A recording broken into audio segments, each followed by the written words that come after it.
You've probably seen the movie. A brilliant, tormented genius cracks a Nazi code, wins the war almost single-handedly, and gets remembered as the father of modern computing.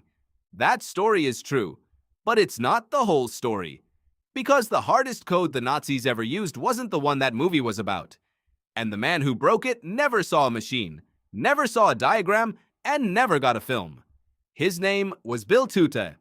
In 1943, he was a shy Cambridge chemistry graduate working at a secret estate called Bletchley Park.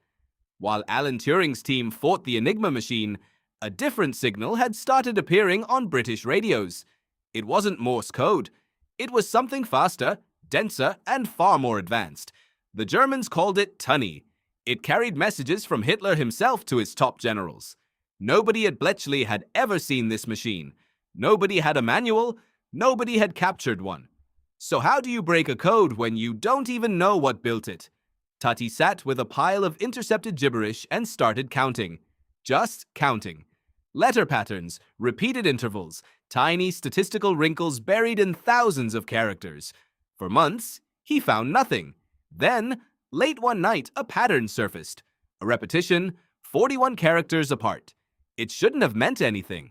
But Tutte kept pulling the thread, and slowly, in his head, an entire machine took shape. Wheels? Pins? 12 rotating wheels turning at different speeds, encrypting a message no one was ever supposed to read. He had reconstructed the enemy's cipher machine using nothing but pure mathematics. He had never touched it, never seen a photograph of it, and he was right. That breakthrough alone should have made him famous. Instead, it triggered a race to exploit it. Mathematician Max Newman took Tutte's discovery and turned it into an engineering problem, and engineer Tommy Flowers built the answer. A machine called Colossus, arguably the world's first programmable electronic computer, built 2 years before anything the Americans produced. It ran day and night at Bletchley, decoding messages between Hitler and his generals before major offensives, including intelligence that helped confirm German confusion ahead of D-Day. So why has almost nobody heard this name?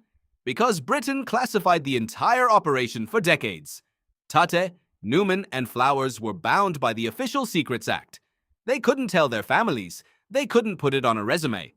They watched other men receive knighthoods for far less, while their own work stayed buried in a government vault until the late 1990s, long after the war had reshaped the century they'd secretly helped save. Tutte moved to Canada, taught mathematics quietly, and rarely spoke of the war at all. He died in 2002, largely unknown outside a small circle of historians, having built, in his own head, the intellectual blueprint for the computer you're using right now. You've probably seen the movie about the genius who broke a Nazi code and became a legend. But the man who broke the harder one just went back to teaching and let history forget his name.